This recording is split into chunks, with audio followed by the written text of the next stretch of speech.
하나님 말씀은 골로새서 1장 1절과 2절 말씀입니다. 골로새서 1장 1절과 2절 말씀 다 함께 읽도록 하겠습니다. 골로새서 1장 1절과 2절 시작. 하나님의 뜻으로 말미암아 그리스도 예수의 사도된 바울과 형제 디모데는 골로새에 있는 성도들 곧 그리스도 안에서 신실한 형제들에게 편지하노니 우리 아버지 하나님은로부터 은혜와 평강이 너에게 있을지어다. 아멘. 우리 옆 사람과 인사하도록 하겠습니다. 은혜와 평강이 항상 함께 있기를 바랍니다.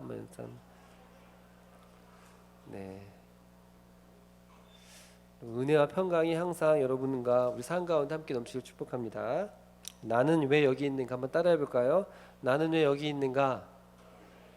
다시 한번 나는 왜 여기 있는가? 라는 제목으로 말씀 증거하도록 하겠습니다. 제가 어느 날 집에 가보니까요, 카드가 우편이 왔더라고요. 우편을 열어보니까 이제 카드가 들어 있었습니다. 그 신용카드, 농협 신용카드가 들어 있는 거예요. 근데 이렇게 보니까 제가 평상시 사용하던 그 신용카드랑 똑같았어요. 이게 뭐지?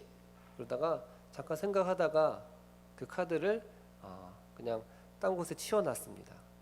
그리고 일상생활을 하면서 기존에 있던 지갑에 있던 카드를 보니까 잘 사용이 되는 거예요. 그러던 어느 날이었습니다. 이제 딸들을 데리고 이제 밥을 먹으러 갔는데 그날도 이제 다 먹고 나서 카드로 딱 계산을 딱 했거든요. 근데 갑자기 그분이 하는 말씀이 죄송하지만 이 카드 계산이 안 됩니다. 왜요? 했더니 유효기간이 만료됐대요. 그 4월부로. 지갑에 돈이 없어가지고 무전 취직할 뻔했습니다. 겨우 뭐 어떻게 해가지고 이제 계산하고 왔는데 오면서 이런 생각을 해봤습니다. 아차 싶었어요. 왜 그랬을까요? 그때 왔던 그 엽서에 들어왔던 그 발송됐던 그 카드, 농협카드 실체가 뭘까요? 그때 알게 됐어요. 유효기간이 4월달까지여가지고 미리 유효기간이 얼마 남지 않았으니까 3주 전에 미리 신용카드 유효기간 전에 보내준 거예요. 그래서 저는 이 3주 동안 기존에 있던 카드가 잘 사용이 되니까 모르고 냅두고 그냥 계속 사용하다가 좀 난감한 상황이 이렇게 된 거죠. 제가 그 사건을 통해서 뭘 깨닫게 됐냐면, 우리 인생에 대해서 좀 깊이 생각해 봐야 되는구나. 우리가 살면서 작은 것들 하나하나도 한번 심사숙고해야 되는구나 라는 생각을 좀 해봤습니다. 오늘 왜 그럴까요? 우리 삶에 우연이라는 게 없고 뭔가 하나님의 뜻에 의해 이루어지기 때문에 그렇습니다. 인생은 크게 두 가지 관점이 있습니다. 두 가지 관점이. 첫 번째는 한번 따라합시다. 우연론적 관점. 우연론적 관점이 있습니다. 또 하나는 섭리적 관점이 있는데요. 섭리적인 관점. 첫 번째 우연론적 관점은 어떻게 보는 거죠? 모든 것을 다 우연으로 보는 것입니다. 우연. 우리가 처음에 과학책에서 배웠던 이 세계의 기원을 어떻게 설명합니까? 오늘 우주와 만물의 기원을 어떻게 설명하죠? 우연으로 설명합니다.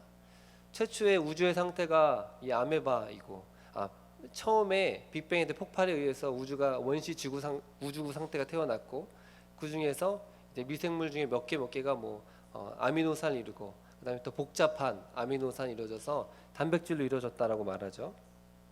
우연론적 관점이 있고, 이 우연론적 관점으로 세상을 이제 바라보는 것입니다. 그럼 그래서 이 우연론적 관점으로 바라보게 되면 대부분 뭘까요? 다 우연인 거죠. 다 우연이에요. 이 세상의 기원도 우연히 만들어졌고, 이것도 우연이고 저것도 우연이고 다 저것도 우연으로 보는 것입니다. 문제는 뭘까요, 여러분? 이 우연론적 관점으로 바라보게 되면, 여러분 결국 세상을 진화론처럼 우연론적 관점으로 바라보게 되면 어떻게 기결되냐면은 결국 자기 결정론으로 기결되게 됩니다. 자기 결정론 뭔지 아십니까?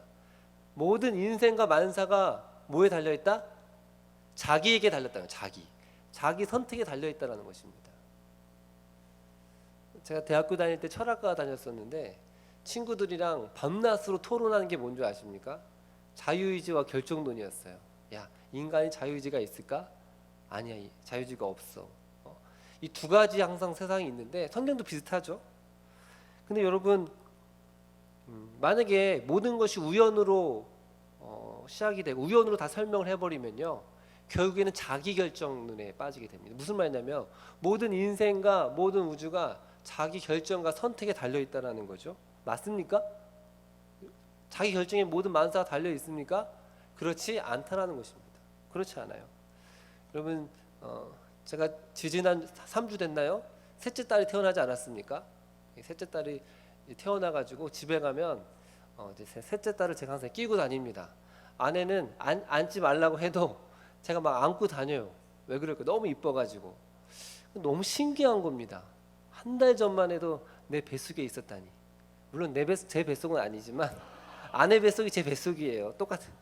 내 뱃속에 있었다니, 이 아이가. 이게 상상이 안 돼요. 여러분 생각을 해보십시오.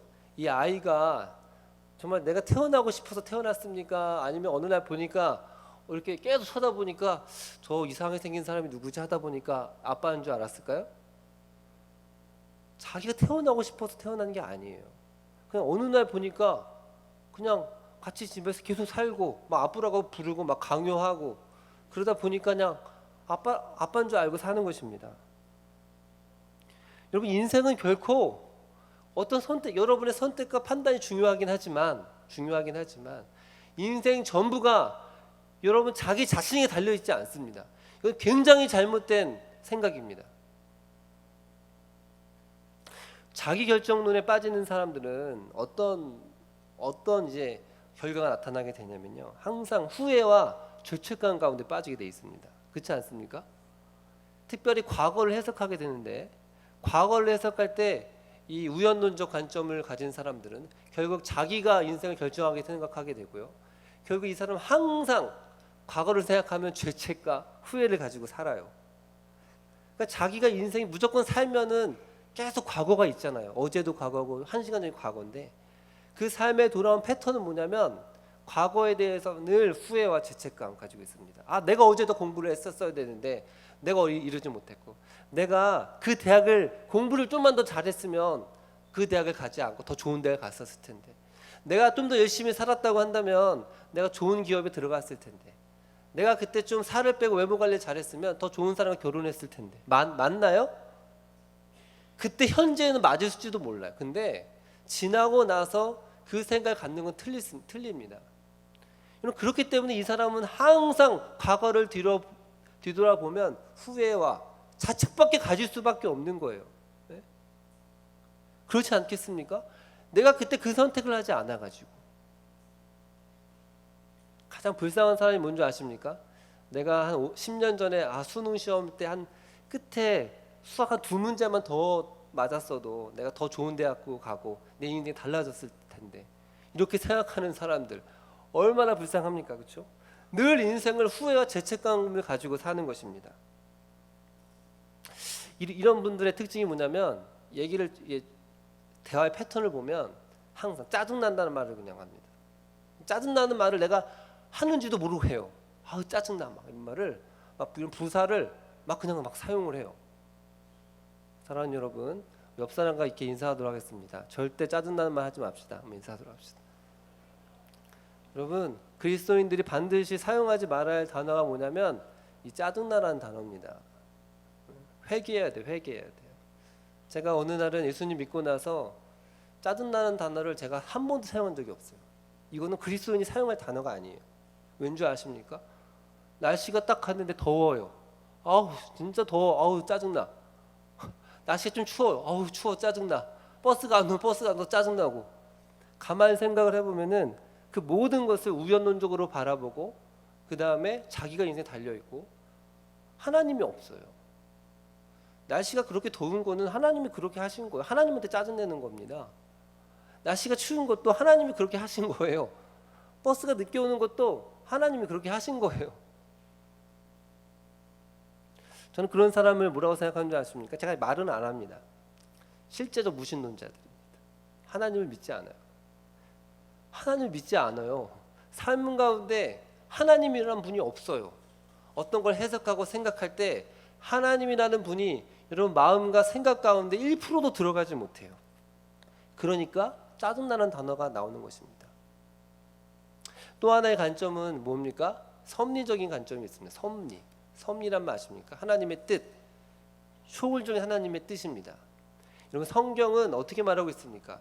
이 우주의 발생, 이 세계의 기원도 우연히 발생된 것이 아니라 창조주 하나님, 어떤 신적인 존재가 온 우주와 만물을 만들었다고 말씀하고 있는 거죠.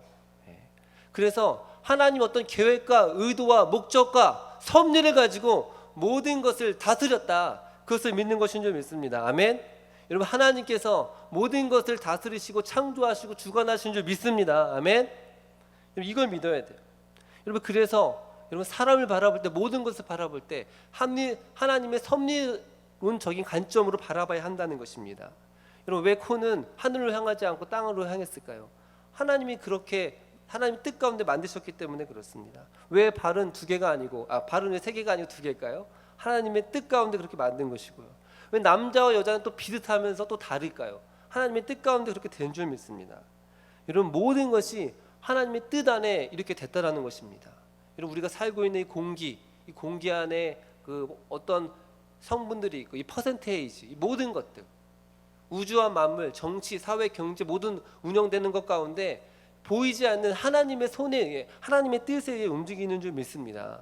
아까도 찬양했는데 내 모든 행동 다 어디에 있습니까? 다 주 안에 있는 것입니다. 일반 은총 안에, 하나님의 뜻 안에 모든 만물과 우주가 움직여가고 있다는 것입니다.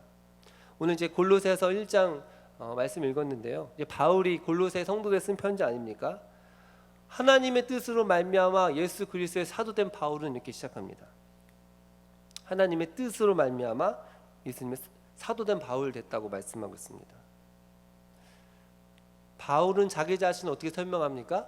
하나님의 뜻으로 말미암아 사도됐다라는 얘기입니다. 사도는 무엇이냐면 예수님과 함께 했던 제자, 특별한 성경을 기록하고 기적과 이적을 행하고 그래서 교회를 세웠던 아주 특별한 사람들이었습니다. 근데 하나님의 사도가 된 이 사도 바울이 무엇 때문에 됐다고요? 하나님의 뜻으로 말미암아, 하나님의 뜻으로 말미암아 사도됐다는 것입니다. 여러분, 그래서 이 바울은 항상 자기 자신을 설명할 때, 편지를 쓸 때마다 이렇게 시작합니다. 고린도전서 1장 1절 보면, 모든 1장 1절 한번 생각해 보십시오. 하나님의 뜻을 따라 그리스도 예수의 사도로 부르심을 받은 바울과 형제 소수대대는, 고린도서 1장 1절 하나님의 뜻으로 말미암아 그리스도 예수의 사도된 바울과 형제 디모데는, 에베소 1장 1절 하나님의 뜻으로 말미암아 그리스도 예수의 사도된 바울은, 디모데전서 1장 1절 우리 주 구주 하나님과 우리 소망이신 그리스도 예수의 명령을 따라 그리스도 예수의 사도된 바울은, 디모데후서 1장 1절 하나님의 뜻으로 말미암아 그리스도 예수 안에 있는 생명의 약속대로 그리스도 예수의 사도된 바울은. 즉, 자기 자신을 설명할 때 어떻게 설명합니까? 하나님의 뜻으로 말미암아 종된 바울은, 하나님의 뜻으로 말미암아 사도된 바울은, 이렇게 말씀하고 있다는 것입니다. 여러분, 자기소개를 할 때 이렇게 하십시오. 하나님의 뜻으로 말미암아 순장된 나는 여러분의 순원들에게 전하신 바를 합니다. 하나님의 뜻으로 말미암아 성도된 저는 하나님 예배하고 있습니다. 하나님의 뜻으로 말미암아 나를 구원받은 나는 복음을 증거하고 있습니다. 여러분, 바울은 그 모든 자기 자신을 설명할 때 하나님의 뜻으로 그는 이야기하고 그는 그렇게 믿고 있었다라는 것입니다. 즉, 바울은요, 이 온 우주와 만물뿐만 아니라 자기 자신, 하나님의 뜻이 온 세상과 만물을 주관하시는 것을 믿고 있었다라는 것입니다. 저는 이 바울이 이 하나님의 뜻으로 말미암아 이 표현 안에 바울의 놀라운 사역의 비밀과 능력이 여기 있다고 생각합니다. 바울은 흔들리지도 않아요. 그 사역을 하면서 어려움과 고난과 핍박과 수많은 위기 속에서도 바울은 흔들리지가 않습니다. 꿋꿋하게 흔들리지 않고, 여러분, 그 정도의 길을 갈 수 있었던 이유가 무엇입니까? 그건 하나님의 뜻대로 내가 사도를 하고 있다라는 그 분명한 정체성을 가지고 있었기 때문에 흔들리지 않는 것입니다. 우리는 어떻습니까? 우리는 과연 이렇게 하나님의 뜻으로 말미암아 내가 구원받은 걸 믿습니까? 아멘. 하나님의 뜻으로 말미암아 내가 구원받은 걸 믿어야 될 줄 믿습니다. 하나님의 뜻으로 말미암아 내가 대한교회 온 줄 믿습니다. 아멘. 내가 하나님의 뜻으로 말미암아 특별히 우리 가정에 내가 태어난 줄 믿습니다. 아멘. 하나님의 뜻으로 말미암아 내가 이렇게 생긴 줄 믿습니다. 아멘. 하나님의 뜻으로 말미암아 이런 친구들이 생겼고, 내가 이런 대한교회에서 이런 목사님 만나고 이렇게 하는 모든 것들이 하나님의 뜻으로 말미암았다라는 것을 진정으로 믿을 때 바울과 같이 여러분 흔들리지 않는 하나님의 사람이 될 수 있다라는 것입니다. 여러분 모퉁이돌 선교회 아십니까? 이 북한 이제 선교하는 그런 분들인데, 그 모퉁이돌 이제 만드신 분이 이상 목사님이라는 분이 계세요. 제가 고등학교 때 어디 간증을 들으러 갔다가 그 목사님의 간증을 듣고 큰 은혜를 받았습니다. 이제 그분이 어렸을 때부터 좀 가난하고, 목사님의 아들이었는데 가난하고 못생겼대요. 그래서 항상 열등감이, 이 못생긴 것에 대한 열등감이 굉장히 심했다고 합니다. 아버지가 먼저 미국으로 이민을 갔습니다. 그래서 아버지가 먼저 이제 토대를 쌓고 그 남은 가족들을 미국으로 이민을 시키려고 했어요. 그런데 당시에 이민이 쉽지가 않은 겁니다. 이민할 수, 가족들을 초대할 수 있는 그런 권한이 없었다는 것입니다. 근데 갑자기 그 해에 어떤 프로그램이 만들어졌대요. 미국에 전 세계에 있는 가난한 그 사람들, 그 아이들을 그 미국에서 받아주는 기로, 갑자기 그런 정책이 발표가 되고 나서 그때 이제 그 신청을 했는데, 영주권 신청을 했는데 그게 됐다라는 것입니다. 근데 그게 왜 됐냐면은 굉장히 못생기고 불쌍하게 생겨가지고, 그래가지고 합격을 했다는 거예요. 그 나서 이제 미국으로 들어갔습니다. 근데 미국에 가서 얼마 있다가 영화를 찍었어요. 왜, 어떤 영화를 찍은 줄 아십니까? 그때 당시에 우리 이 대한민국, 북한과 남한 이제 대한 영화가 나왔는데, 남한이 그때 굉장히 못 살았어요. 그러니까 거의 소말리아 수준. 그런 아주 못 사는 나라의 아이가 필요한 거예요. 이 대한민국이 남한에 좀 꾀재재하고 얼굴 까맣고 못생긴 그 아이가 배우로 필요한데, 그때 그 아는 사람 생각이 나가지고 연결이 돼가지고 그때 그 영화에 출연했다는 것입니다. 그러면서 제가 들은 건 제가 기억이 나요. 아직도 이렇게 이야기합니다. 못생긴 것이 하나님의 뜻이었습니다라고 얘기해요. 못생긴 게 하나님의 뜻이었습니다. 내가 못생기지 않았다고 한다면 미국으로 이민 갈 수 없었고 영화에도 나올 수 없었습니다. 이렇게 이야기를 합니다. 그가 나중에 미국 이제 시민권자가 돼요. 여러분 그의 꿈이 뭡니까? 북한 선교 아닙니까? 왜 미국 시민권이 중요할까요? 우리나라 사람은 북한 들어가기 힘들죠. 근데 미국 시민권자는 우리보다 훨씬 쉽습니다. 그래서 북한을 자유롭게 이제 선교할 수 있었던 것입니다. 그가 말하는 게 뭐냐면, 못생긴 것도 하나님의 뜻이라는 것입니다. 한번 따라합시다. 못생긴 것도 하나님의 뜻입니다. 옆 사람이 힘을 내서 한번 인사하도록 하겠습니다. 옆 사람 힘을 좀 내시라고. 사랑하는 여러분, 모든 것이 하나님의 뜻이 있습니다. 이것을 믿어야 될 줄 믿습니다. 그럼 왜? 하나님의 뜻을 어떻게 합니까? 질문을 던져야 되는 거예요. 왜? 오늘 설교 제목처럼 나는 왜 여기에 있는가? 나는 왜 여기에 있는가라는 질문을 던질 때 하나님의 뜻이 발견할 수가 있습니다. 우리의 인생은 정말 그렇습니다. 어떤 질문을 던지느냐에 따라서 인생이 달라지는 거예요. 수준 낮은 사람은 수준 낮은 질문을 던지기 때문에 그 인생을 사는 거고, 수준이 높은 사람들은 수준 있는 질문을 던지기 때문에 그에 대한 수준 높은 대답을 얻는 거겠죠. 우리 인생 가운데 반드시 해야 될 질문은 무엇입니까? 나는 왜 여기 있는가? 그 질문을 던져야 될 줄 믿습니다. 궁금하지 않습니까? 나는 왜 여기 있는가? 나는 왜 태어났는가? 그렇죠? 나는 왜 여기 있는가? 그 질문을 던져야 한다는 것입니다. 여러분, 그래서 나는 왜 대한민국에 태어났고, 왜 나는 대한민국에서 1980년도에 태어났고 90년도에 태어났고, 나는 왜 난 대한교회에 왜 들어오게 되었으며, 나는 왜 이런 친구들을 만나게 되었으며, 나는 왜 이 학교에 갔으며, 나는 왜 그 사람과 또 교제를 하고 있으며, 또 그 사람과 또 헤어졌으며, 왜 그런지 한번 질문을 던져보라는 것입니다.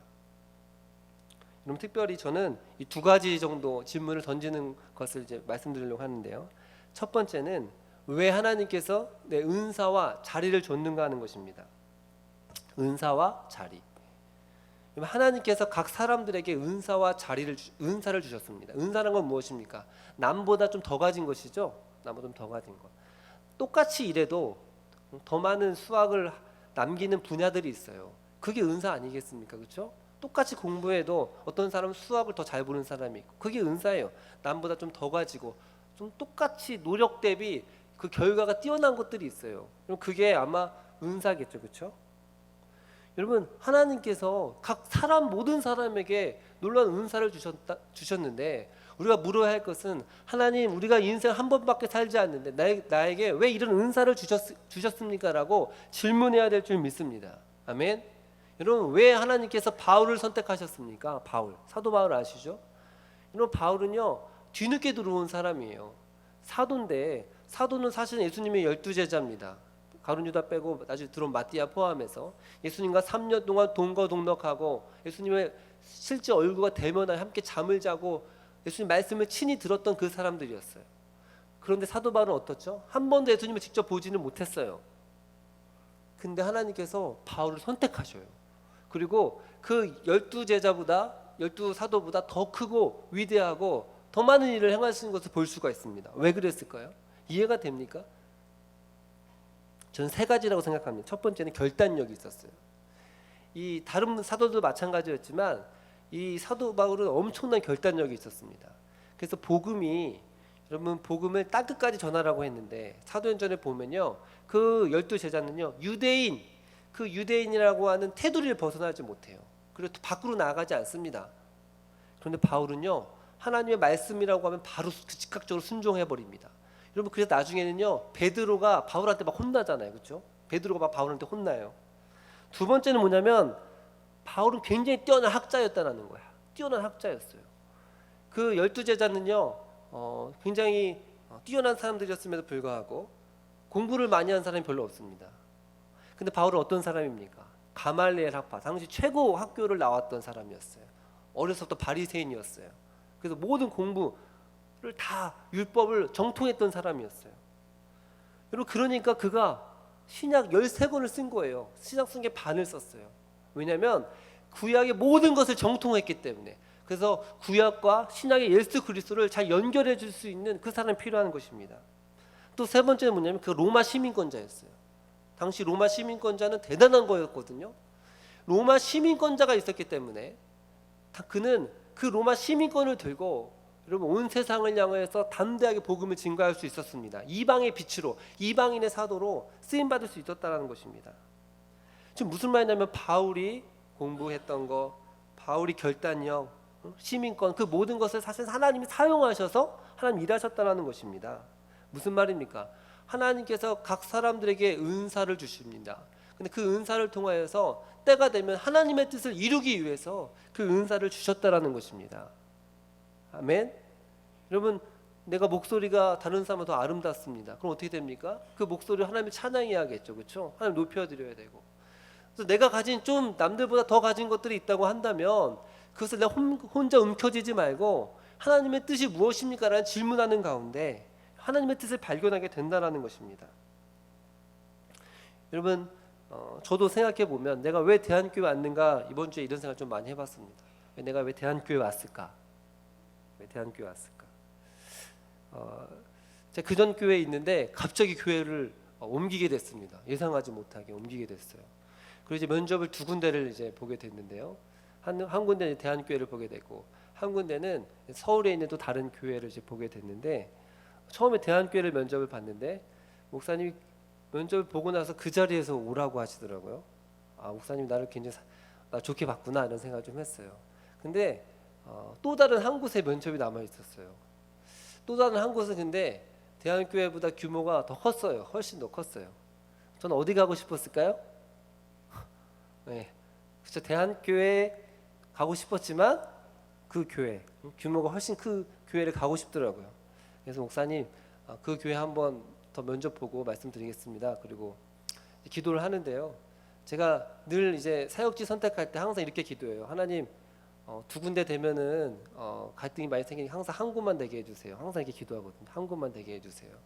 그리고 하나님 뜻대로 하옵소서. 근데 두 번째 교회를 이제 갔는데 면접을 봤는데 제가 사실은 면접에 굉장히 자신 있어 하는 사람이거든요. 그런데 딱 면접 딱 앉자마자 갑자기 막 혼나는 거예요. 너 왜 혼나는지도 모르고 면접 보러 왔는데 그리고 혼나다 왔어요. 내가 왜 그런 거지? 그 대부분 합격한다. 다른 목사님들 보면 최종 면접에 합격한다고 내가 들었는데 너무나 어이없게 나중에 알고 보니까 떨어졌다는 것입니다. 여러분, 그래서 대안교회 온 건 아니고요.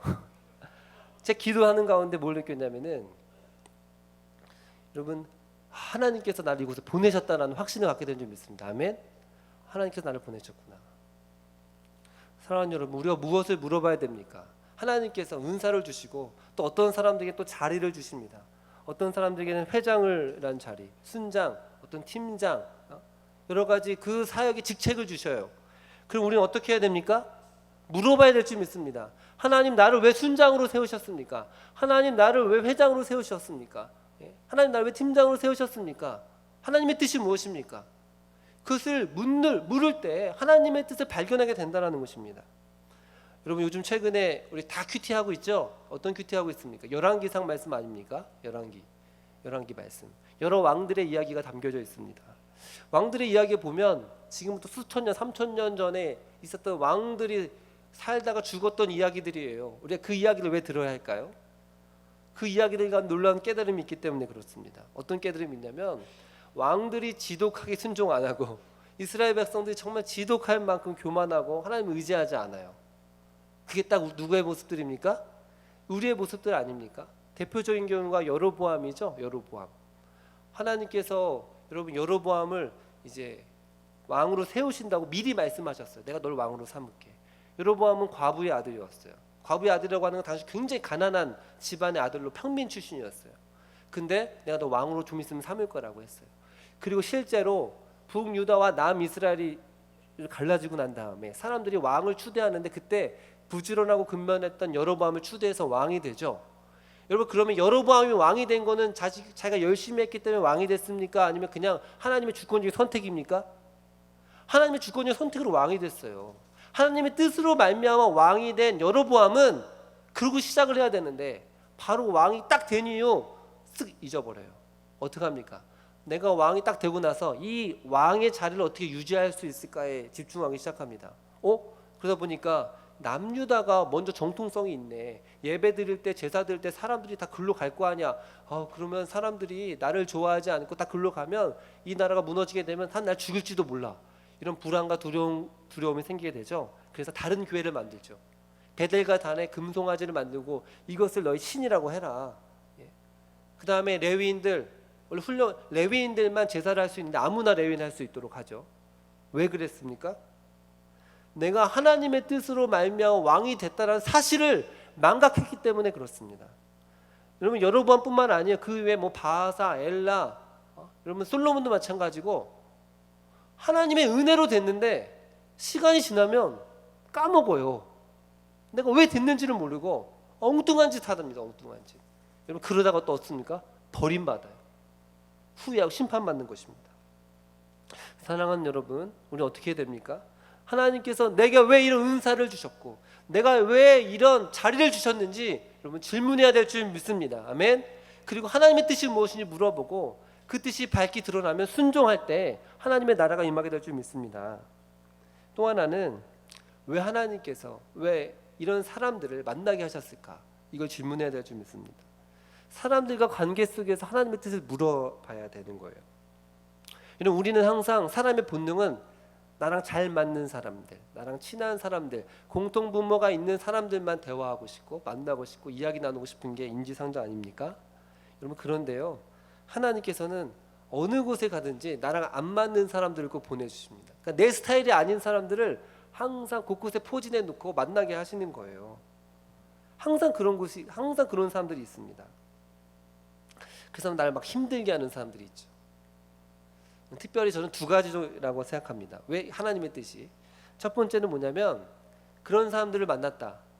나의 날카로운 성품이 다듬어지도록 하나님께서 그런 사람을 만나게 하신 줄 믿습니다. 아멘. 여러분, 사람이 얼마나 자기 자신을 몰라요. 그래서 항상 자기 자신은 옳고 다른 사람은 틀리다고 생각을 하죠. 그런데 갈등이 발생하기 시작하면요, 갈등을 통해서 자기 자신을 바라보게 돼요. 그리고 다른 사람들이 연약한 점을 보이게 되면 그 연약한 점을 통해서 자기 자신을 바라봐야 돼요.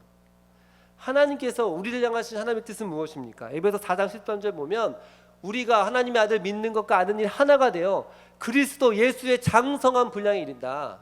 즉 예수님처럼 예수님 닮은 성품이 되는 것, 이것이 하나님의 뜻이라는 것입니다. 아멘. 우리는 성공이 예수님의 뜻이 아니에요. 우리를 향하신 하나님의 뜻은 성화, 예수님을 닮는 것, 그래서 성품이 하나님의 뜻인 줄 믿습니다. 여러분, 그래서 인간관계에서 갈등이 있고 어려움이 있으면 회피하거나 도망가지 마시고 갈등을 해결해야죠. 갈등을 풀어야겠죠. 갈등 가운데 나를 향하신 하나님의 뜻이 무엇인가를 발견해야 될 줄 믿습니다. 아멘. 하나님께서 사용하시는 사람은 어떤 사람들입니까? 그 성품이 예수님을 닮은 사람들 아닙니까? 여러분, 돌들을 보면 상류에 보면 그 돌들이 어떻죠? 상류에 있는 돌들은 뾰족합니다. 굉장히 뾰족해요. 상류에 있는 돌들이 굉장히 뾰족해요. 교만해서 그렇죠. 마음이 높아져 있어요. 툭하면 막 찌르고, 항상 막 찌르고. 근데 상류에서 중류, 하류로 내려가면서 이 물에 의해서, 파도에 의해서 이리 치이고 저리 치이고 부딪히면서 어떻게 됩니까? 이렇게 하류에 보면 어떻습니까? 돌이 부드럽잖아요. 둥글둥글하잖아요. 그렇죠? 여러분, 무슨 말이냐면 하나님께서 여러분을 힘든 사람을 보내신 이유는 뭐냐면 여러분 안에 그 어떤 부분을 고치시려고, 모나고 까칠한 부분을 고치시고 훈련시키시려고 그 사람을 보낸 줄 믿습니다. 하나님의 파트너예요. 여러분, 그래서 성경에 나온 모든 사람들 생각해 보십시오. 다 사람들 때문에 아픈 사람들 아닙니까? 다윗은 어떻습니까? 늘 얼마나 많은 사람들한테 배반당했습니까? 자기 아들한테 배반당하고 수많은 사람들한테 배반당했습니다. 다윗은. 모세는 어떻습니까? 그렇게 이스라엘 백성들을 위해서 헌신하고 섬겼는데도 불구하고 이스라엘 백성은 툭하면 원망하고 불평할 뿐만 아니라 나중에는 함께 처음부터 사역했던 아론한테도 욕을 듣죠. 반역을 받습니다. 바울은 어떻습니까? 여러분, 바울도 사역을 해보면 마지막 디모데후서 4장이 보면 마지막 바울 편지거든요. 이렇게 이야기합니다. 너는 어서 속히 내게로 오라. 대만은 이 세상을 사랑하여 나를 버리고 데살로니가로 갔고 그레스게는 갈라디아로 디도는 달마디아로 갔고 누가만 나와 함께 있느니라. 내가 올 때 마가를 데리고 오라. 그가 나의 일에 유익하니라. 여러분, 이게 고백이 이 바울의 마지막 고백인데요. 뭐라고요? 대만은 이 세상을 사랑하여 나를 버리고 갔다는 거예요. 또 그레스게는 갈라디아로, 디도는 달마디아로 다 나를 버리고 갔다라는 것입니다. 바울은 사역하면서 수없는 배반을 당했어요. 사람들이 배반하고 떠납니다. 바울 선생님, 바울 목사님, 내가 당신의 평생 옆에 있어서 오른팔이 되어주겠습니다. 항상 함께 하겠습니다 라고 말하다가 떠나요. 세상을 보고 떠나고 너무 힘드니까 떠나고. 여러분, 하나님께서 사랑하시는 사람, 하나님의 뜻대로 인도를 받는 사람들은요, 여러분, 그런 사람들 하나님이 보내시는 거예요. 그래서 어떻게 합니까? 내 모나고 까칠한 이런 부분이 단련되어져야 될 줄 믿습니다. 아멘. 여러분, 생각해 보십시오. 여러분 삶 가운데 계속 충돌하는 사람들 생각해 보십시오. 왜 충돌합니까? 전적으로 그 사람 잘못만 있습니까? 그렇지 않아요. 내 잘못이 있어요. 내 잘못이. 상대방 잘못만 있는 게 아니고 내 잘못이 있어서 그 사람을 통해서 내 잘못을 보게 되고 나의 까칠한 부분을 보게 되는 겁니다. 여러분, 그래서 교만한 사람은요, 누구랑 부딪힙니까? 교만한 사람은 교만한 사람과 만나면 충돌하게 되어 있습니다. 저 사람은 교만해. 알고 보면 내가 교만해서 그렇고. 어떤 사람은 굉장히 감정적입니다. 그 사람은 어떤 사람과 부딪힙니까? 또 다른 감정적인 사람을 만나면 부딪히는 거예요. 저 사람은 감정적이다. 자기 감정적인 거예요. 무슨 말이냐면 하나님께서는 여러분 이런 관계 안에서 힘들고 어려운 그런 사람들과 관계를 통하여서 하나님의 뜻을 발견하기를 원하시는 줄 믿습니다. 아멘. 우리가 순모임 하다가 어떤 모임 가운데 여러분 갈등이 있으면 좀 도망가지 마십시오. 기도하는 가운데 하나님의 뜻을 물어보고 해결하는 가운데서 여러분이 성장하고 성숙해지게 되는 줄 믿습니다. 또 하나는 여러분 힘든 사람들 관계 안에서 하나님의 뜻을 물어야 되는데요. 특별히 불신자들 가운데, 여러분 또 직장 가운데 여러분 힘들게 하는 사람들 있지 않습니까? 여러분 그 사람들 관계에도 여러분 피하지 마십시오. 하나님의 뜻이 있다라는 것입니다. 여러분 친구 중에 이제 페이스북에 가보니까 갑자기 사진이 착 바뀌고 나서 바다 이렇게 사진에다가 마침표 3개, 물음표 3개 이렇게 있고 다 소용없어 이런 글 남긴 사람들이 있어요. 그런 사람들 지금 무슨 신호입니까? 내가 힘들고 외롭다, 고독하다 이런 뜻 아닙니까? 여러분에게 복음 전하라고 하는 하나님의 뜻인 줄 믿습니다. 아멘. 여러분뿐만 아니라 여러분 친구들 중에 누가 사람들 가운데 내가 요즘 잠을 너무 못 자고 불면증에 시달린다, 내가 요즘 남자친구 여자친구랑 헤어져서 힘들다, 이런 이야기를 들으면 하나님 지금 이 친구가 힘든데 하나님 뜻이 무엇입니까? 이때가 바로 복음 전할 때 아닙니까? 심령이 지금 가난해진 바로 골든타임이군요. 그렇죠? 여러분 골든타임이라는 게 있어요. 언제입니까? 마음이 가난해졌을 때, 복음이 들릴 때가 언제냐면 그렇게 힘들고 어려운 일이 있을 때 살짝 마음이 열리는 바로 그때라는 거예요. 그때 우리가 복음을 전하라고 그런 사람들을 보내주신 줄 믿습니다. 아멘. 여러분 제가 우리 서율이 셋째 딸 이름이 서율이거든요. 이렇게 보니까 가만히 이렇게 굉장히 이쁘게 잘 있다가 갑자기 표정을 막 이렇게 하더니 갑자기 막 울어요. 막 울더라고요. 근데 이거 보면서 아이는 이렇게 우는구나. 근데 여러분 어른이 돼도 그렇게 울지는 않지만 울어요. 그렇죠? 울어요. 내 안에 그 아기가 살고 있어가지고 하나님 만나지 못한 그 내면의 아이들이 있어가지고 우는 거예요. 불안하고 두렵기 때문에. 여러분 직장에서 여러분 계속해서 막 스트레스 주고 그리고 막 힘들게 하는 사람들 잘 생각해 보십시오. 마음속에 뭐가 있기 때문에 그래요? 마음속에 불안이 있기 때문에. 마음속의 불안이 외부의 분노로 나타나는 거 아닙니까? 즉 그 모든 사람들, 여러분 힘들게 하고 까칠한 그 사람들 좀만 살펴보면 다 뭡니까? 마음이 울고 있다는 얘기예요. 복음을 전하는 하나님의 뜻인 줄 믿습니다. 그래서 디모데전서 4장 2절 말씀 보면 하나님은 모든 사람이 진리를 알며 구원에 이르기를 원하노라 말씀했습니다. 여러분 우리의 뜻은 무엇입니까? 그들에게 예수 그리스도를 소개하는 것인 줄 믿습니다. 6월 25일 날 6.25죠. 그날 무슨 날입니까? 우리 청년들도 전도 축제를 하려고 합니다. 제가 전도 축제를 생각하면서 한 부담이 많이 됩니다. 여러분뿐만 아니라 저도 부담이 많이 돼요. 전도 축제를 해야 되나 말아야 되나 이런 생각 좀 해봤어요. 기도하는 가운데 그래도 해야겠다는 마음을 또 가지게 되었습니다. 왜 그렇습니까? 교회의 존재의 목적은 무엇입니까? 2가지죠. 하나님을 예배하고 또 영혼을 구원하는 것이 교회의 가장 본질적인 목적이기 때문에 하나님을 예배했으면 하나님 예배에서 은혜를 받은 그 사람들이 세상 가운데 나가서 아직도 복음을 알지 못하고 하나님을 예배하지 않고 헛되고 엉뚱한 것을 예배하는 그 사람들을 예배의 자리로 이끌고 오는 것, 이것이 교회의 중요한 사명이라는 것입니다. 그래서 우리 사람 모든 청년들이 적어도 6월 25일 날 한 사람 이상, 2사람 이상 꼭 데려온 여러분들 주민을 축복합니다. 아멘. 말씀의 결론 맺겠습니다. 사랑하는 여러분, 잠언서 19장 21절 말씀 보니까 사람이 많은 계획이 있을지라도 오직 하나님의 뜻만이 완전히 서리라 말씀하셨습니다. 사람이 많은 계획들이 있어요. 여러분 그 많은 계획들, 여러분 제대로 계획들이 다 이루어졌습니까? 그 수많은 계획들 중에서 제대로 된 게 얼마나 있습니까? 여러분 그 했던 수많은 계획들 중에 된 게 별로 없어요. 여러분 사람이 계획한 대로, 내가 생각한 대로 인생이 움직이는 것이 아니라 오직 하나님의 뜻대로 인생이 움직이는 줄 믿습니다. 아멘. 하나님의 뜻대로 된다는 것입니다. 여러분 지금부터 여러분 2000년 전에 사도 바울을 한 명 딱 선택하셨어요. 여러분 사도 바울 예수님을 알지 못하고 예수 믿는 사람을 잡아 죽이고 핍박했던 안티 중에 안티 크리스천 아닙니까? 근데 그를 갑자기 담에서 길 도중에 그 길 한가운데서 예수님께 나타나셔서 나는 네가 핍박하는 예수다 라고 말씀하시고 만나주시고 그를 사도로 삼으십니다. 그리고 놀라운 능력과 기적을 행하십니다. 여러분 바울 한 명을 통해서 세계 곳곳에 여러분 선교사가 파송되어지고 교회가 세워지고 말씀이 쓰여진 역사가 일어나게 됩니다.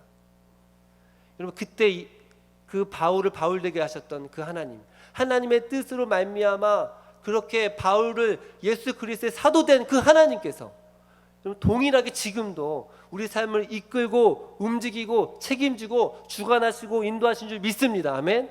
우리가 해야 될 질문은 무엇이냐면 하나님 내가 있는 자리에서 하나님의 뜻은 무엇입니까? 내가 이 인생이 한 번밖에 없고 우리의 시간이 화살같이 급히 지나가는데 내가 지금 해야 될 것은 무엇입니까? 그 위대한 질문을 하는 여러분 되실 주님의 이름으로 축복합니다. 아멘.